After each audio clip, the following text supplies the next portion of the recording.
Foi, motivation, surpassement. Fortifiez votre intérieur avec le moment de foi. La Bible dit dans l'évangile de Matthieu, chapitre 26, verset 26, elle dit le suivant. Pendant qu'il mangeait, n'est-ce pas? Jésus, il prit du pain. Jésus a pris le pain. Et après avoir rendu grâce, qu'est-ce qu'il a fait? Il le rompit. Pourquoi le mot rompi et pas coupé? La Bible dit, il le rompit. Il le donna aux disciples en disant, prenez, mangez, ceci est mon corps. Il prit ensuite une coupe et après avoir rendu grâce, il la leur donna en disant, buvez-en tous. N'est-ce pas? Car ceci est mon sang, le sang de l'alliance, qui est répandu pour plusieurs, pour la rémission de quoi? Des péchés. Je vous le dis, je ne boirai plus désormais de ce fruit de la vigne jusqu'au jour où j'en boirai du nouveau avec vous dans le royaume de mon Père. Vous voyez que le Seigneur Jésus, quand il a servi la Sainte Seine, il a montré que la Sainte Seine représentait son quoi? Son corps, qu'il était en train de donner. Mais comment pouvons-nous comprendre le fait qu'il était en train de donner son corps par le pain et par le sang? Regardez ici, à travers ce qu'il allait accomplir sur quoi? Sur la croix. Car le corps de Jésus, contrairement à ce que les personnes, elles pensent, elles imaginent que c'était facile comme ça quand la Bible dit que que Joseph d'Arimathée, il est allé demander le corps de Jésus. Et rapidement, Pilate, il a donné l'ordre. Hérode, de son côté, ne voulait pas savoir parce que le corps de Jésus, il n'existait plus. Le corps de Jésus, le corps physique, il était complètement dilacerado, comment pourrais-je dire, trituré.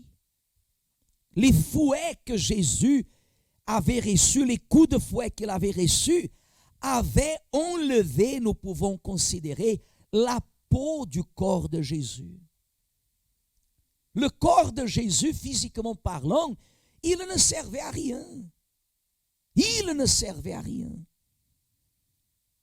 Alors, le corps de Jésus, au moment qu'il fut enlevé du bois de la croix, de l'endroit qu'on considérait être l'endroit de la malédiction, Jésus, il avait pris sur lui toutes nos souffrances, la condamnation de nos péchés, la souffrance, la malédiction. Dans le corps de Jésus, il n'avait plus de sang. Jésus, il a versé son sang afin qu'à travers son sang, nous soyons lavés de tous nos péchés. Le sang de Jésus nous lave.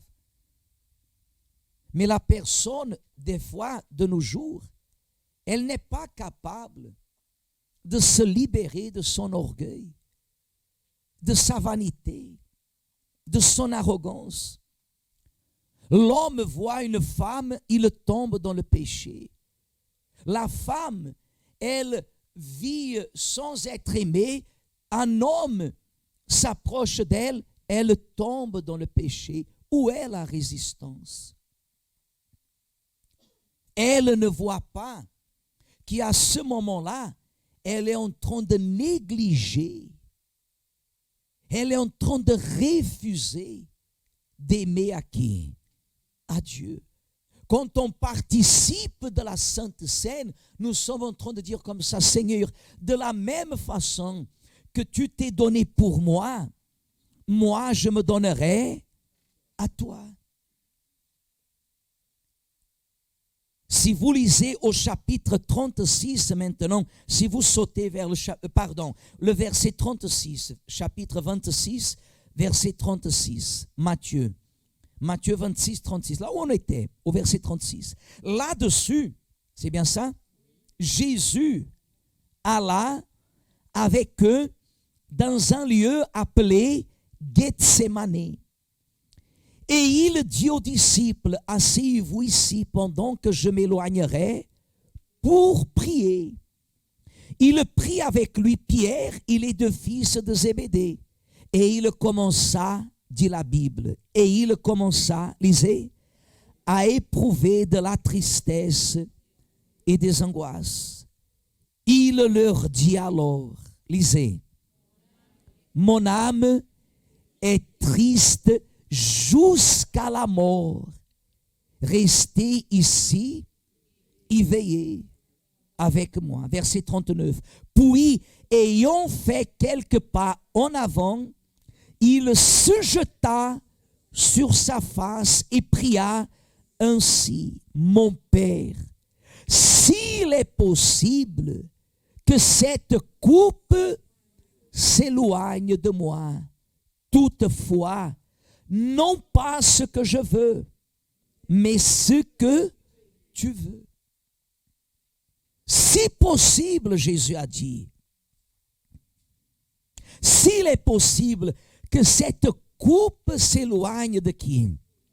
Cette coupe était le prix à payer, Église. Cette coupe, regardez ici, est le prix à payer. Beaucoup de chrétiens ne veulent pas payer le prix.